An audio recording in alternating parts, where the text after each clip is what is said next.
Persistent organic pollutants are a group of chemicals that have been defined under the Stockholm Convention. In the Caribbean context, the POPs relate to us from a wide cross-section of sources and uses. These include the historical use of some pesticides in the region. There are issues surrounding the management of our e-waste and end-of-life vehicles. And there are also issues with the emissions that come from open burning. The overarching objectives of the JEF 5558 project includes the improvement of the human and institutional capacity of the region to address the issues that we are encountering with persistent organic pollutants. So the LokJak would have conducted significant research in the needs assessment phase of the project, and in this needs assessment we would have identified some gaps across all 8 project countries. Some of these gaps would have then formed the thematic areas for the training workshop. The BCRC-Caribbean is pleased to host these trainer workshops as they build sustainability in the region. These persons are now positioned to facilitate training in each of their territories. Well, the thematic areas that we are dealing with today have to do with the sampling of soil, air, water, foodstuffs for persistent organic pollutants, as well as measuring and calculating risk for people who are exposed to these chemicals. This, I think, is a really important aspect of the work that we're doing here, because it's a real problem in our region and our current capabilities are a little limited in dealing with this problem. So it's really quite good that we have these sessions here going on right now. The target audience for our groups, I think, has been awesome. We have a very wide range of people here, from scientists, academics, ministry officials, public health specialists, and from a wide range of territories as well.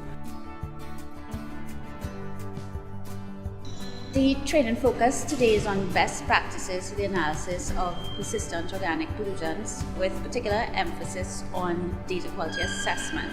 Now, this is particularly important for the region because of our limited resources. We're more likely to outsource the data analysis. Laboratory technicians, waste managers, they're all able now to recognize atypical results, and we can now have a pool of high quality comparable data for the region.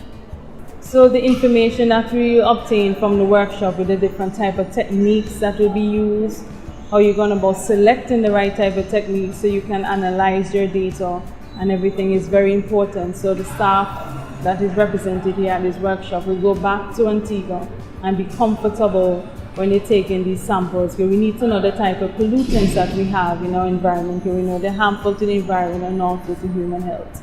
So the importance of this workshop is to facilitate the St. Kitts and Nevis Bureau standards in building capacity in the analytical methods and the sampling and screening approaches in detecting POPs. For the country of Belize, as it is a heavily agricultural sector, this training will help us to able to identify our risk groups that are in the country and actually provide meaningful intervention that would be able to solve the issues as it relates to health and environment based on POPs contamination. The persistent organic pollutants train the trainers workshop is very important to Trinidad and Tobago. I represent the Tobago arm, the Tobago House of Assembly, and this collaborative effort is needed to communicate to the public on all levels. The information that they are presenting is key towards the management of chemicals within my country. So I want to just thank the BCRC and the LokJak School of Business for facilitating this workshop, and I know that it will benefit us greatly. As for benefit to our region, as I mentioned before, I think we struggle with some limitations anything to do with chemical management, and I think being able to help so many different types of people deal with their chemical management issues, we will by default, we must see an improvement in what's going on in the region.